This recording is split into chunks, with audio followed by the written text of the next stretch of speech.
mé rud a féidir leata eiceáil ar an bhFeirm. Feictear ainmhithe, glossarí, torthaí, inálra agus go leor eile. Is mis a Shéadna agus inniu béimid de Foghlaim faoi bheithígh.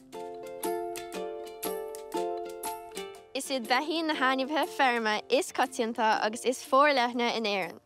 Tá os cían 100,000 feirm beithíocht sa tír, agus tá os cían 100,000 bó anseo I gcoinne na gairbhe ó bháin.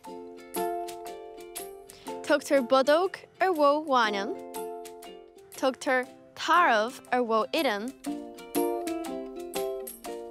agus tugtar lí ar bhó óg. An rásad go bhfuil bhar 300 chéim ag mó agus go bhfeiceann si gach dá seachas dearg. Is ainmhí mór láidir í an bhó a bhfuil arca orthaí. Bhí an dahanna éagsúla ar an mó ag bra ar an pór.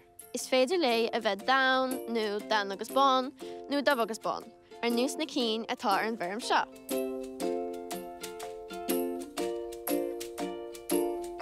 Is feirm dhéireachta í seo.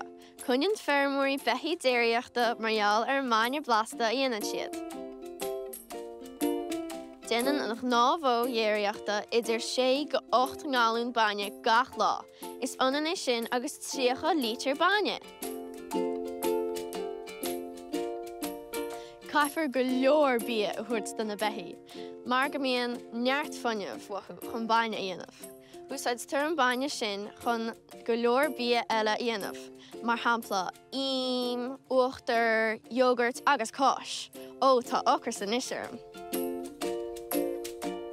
Sin é weimsiad den láine, go dtí chéad eile, slán go fóill!